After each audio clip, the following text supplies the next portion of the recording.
Zoepoema in 1 Peter chapter 3, verse 18. This is Peter's unique surgical description of Christ's death. This is an amazing description of someone who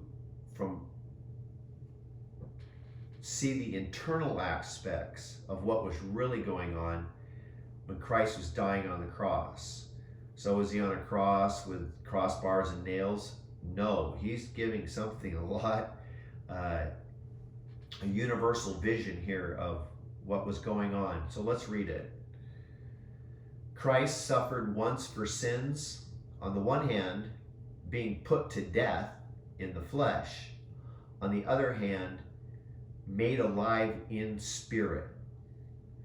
Okay, so I write, it's fascinating to see this duel at play between the greatest forces in the universe in and during Christ's death. What are these fascinating great forces that are it's death versus life? This is the greatest thing of for people who study the Bible for centuries. And the biggest aspect is the cross of Christ. And here's this description of Peter describing, on the one hand, okay, being put to death in the flesh, on the other hand, made alive. So it's death versus life. Let me keep reading here. So it's fascinating to see this duel at play between the greatest forces in the universe, in and during Christ's death.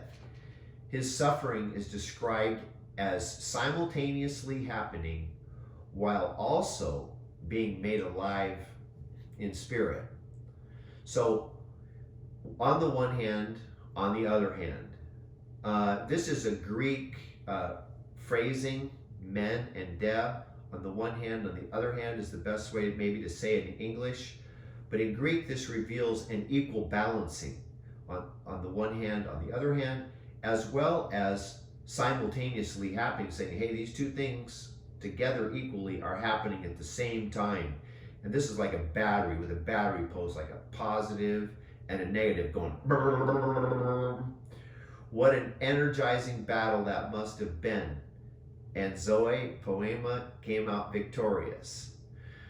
Okay, and then in the, notice this word spirit. It always likes to show up. The spirit again was present to perform this Zoepoema function.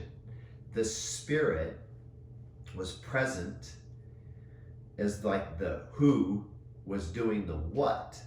So the spirit was doing this making alive, this energizing. Well, the great force of death, which no one has escaped, this enabled him to beat the odds and to be made alive and to overcome death. So this is for your studies, but this is one amazing verse on 1 Peter chapter 3.